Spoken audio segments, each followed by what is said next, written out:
කියන්නේ පාර හදන්න ඕනි කොවිඩ් බෑ මොකද? ඉතින් බම්මක් ගහන්න මෙන්න නැත්තම් පාර හදන්න බෑ උඩින් ගල් පිළ ගැලෙවුවොත් උඩ කන්ද වෙනවා මේ ගෙදර යට වෙන්න. මෙතනින් උඩ බස් එක යන්නේ මේ පාරනේ. ගෙට උඩින් යන්නේ. ගෙට උඩින් යන්නේ. ගෙට උඩින් කන්ද. ආවට තාම ඉතින් ක්‍රියාමාර්ගයක් ගත්තේ නෑ ඒ වෙනුවෙන්. ඒකයි වෙලා තියෙන්නේ. ඉතින් මේ පාර අවදානම් නිසා පාරෙත් ඒගොල්ලෝ හදන්න ඕනේ. එහෙම නැත්තම් මේ මොන හරි ක්‍රියාමාර්ගයක් ගන්න එපා රජේ නේද? බස් එක තුර දැන් දවස් බස් එක දැන් ඇවිල්ලා මාසෙකමාරකට කිට්ටු වෙනවනේ.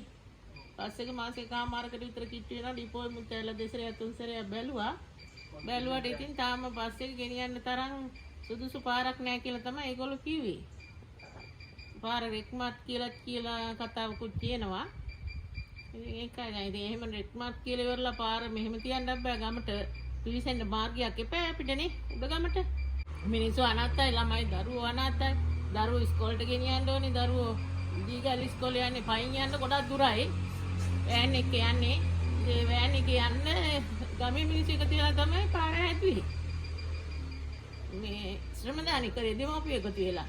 මේ පාරත් ශ්‍රමදානියෙන් එකතු වෙලා තමයි ගමේ මිනිස්සු හැදුවේ. ඉතින් රජෙන් කියලා මේ ඩෝසරයක් එකක්ද කොහෙද දීලා තිබුණා දවස් දෙකක් විතර. එච්චරයි මම හිතන්නේ. ඊටු ටික සේරම හැදුවේ ගමේ මිනිස්සුන්ට ශ්‍රමදායකත්වයෙන්.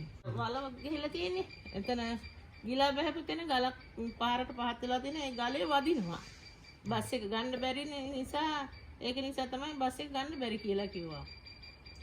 ඒතර ඒ හරියට ඔයාලා පයින් යන්න ඕන. අපි යනවා වාට්ටුවට යනකම් පයින් යන්නේ. 70ක්ම දෙකක් තුනක් කරපල්ලේ සොහොන් කන්දේ ඉඳලා පයින් යන 70ක්ම හතරක් තියෙනවා සොහොන් කන්දේ ඉඳලා යන්න මිනිස්සුන්ට පයින්.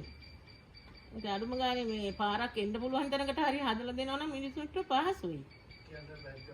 ඔව් බැද්දි මඩවල දක්වා රෙහි මිනිස්සු පයින් එන්නේ යන්නේ. දැන් මෙතන කිලෝමීටර 3ක ප්‍රමාණයක් සම්පූර්ණ 4 කිලෝමීටර 4ක ප්‍රමාණයක් සම්පූර්ණ නායමට ගොදුරු වුණා. ඒකෙන් එදා 20 මාසේ 25 නවත්වපු බස් එක දැන් මාසයක් විතර කාලයක් බස් දෙකයිනේ මාස දෙකක කරන කාලයක් කරනවා තව බස් එක ගන්න ක්‍රමයක් තම සැලසිලා නැහැ. නිලධාරී දැනුවත් වුණා. ගාමනිලධාරී ගංගවලධාරී ඒ අය මම හිතන්නේ දින කිහිපෙම බොහෝ වෙනසක් දැරුවා.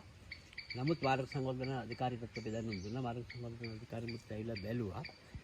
ඉතින් කිව්වා මේක යථා තත්ත්වයට ගන්න දෙන්නේ නැහැ කිව්වා. ජනවාරි වලින් පස්සේ වගේ තමයි කිව්වා. යථා තත්ත්වයට ගන්න දෙන්නේ මාර්ගය.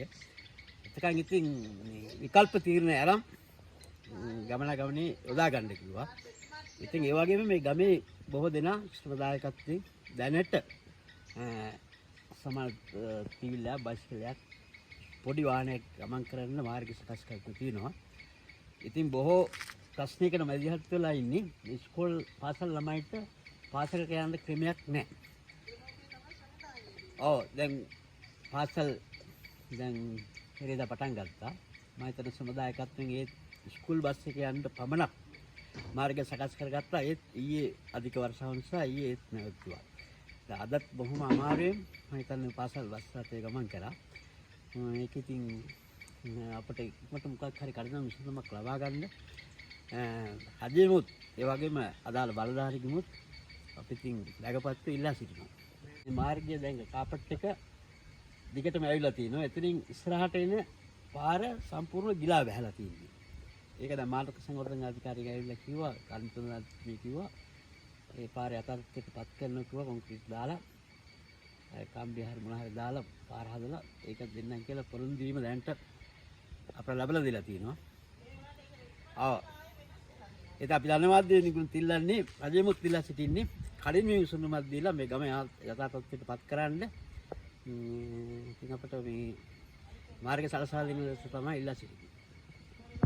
මේ මාර්ගයේ ළමයි ඉන්නවා එක 50කට වැඩි 100ක් විතර ඉන්නවා ඉස්කෝල ළමයි. දැන් යන්න ඕන කිලෝමීටර් 5ක් 6ක් විතර. ආවනම් පුදුම හිතෙනවා. බැද්ද මණ්ඩවල අමුණුවල උඩගම එතකොට මේ හරියට දික්කලට මේ මුඩ හැමෝටම යන්නේ මේ මාර්ගයෙන් දීගල් උඩගම බස් එක මාසෙකමාරක් විතර යනවා. පාරේ යන්න විදියක් නැහැ. බස් එක ගිනියන්න විදියක් නැහැ. ඩිපෝයි මහතුරු ඇවිල්ලා බලලා යනවා. කරන්න නැහැ ඒගොල්ලන්ට කරන්න නැහැ. වෙන අපි කාට කියන්නද? විශේෂයෙන් මහත්තයා කියන්න දෙන්නේ මෙච්චරයි. අපේ ජීවිතාන්තරේ කොයි වෙලාවෙ දන්නේ නැහැ. රැට නිින්ද ගියාට ඊයරා නිින්ද නැහැ මහත්තයා. හරිද? උඩ කන්ද පහත් එක බයට. හරිද? අපිට යන්න කලකට යන්නක් නැහැ. ඒක නිසා වැද්දලා ඉල්ලන්නේ අපිට ඉඩම් කොහෙන් හරි දීලා අපි නිදහස් කරන්න.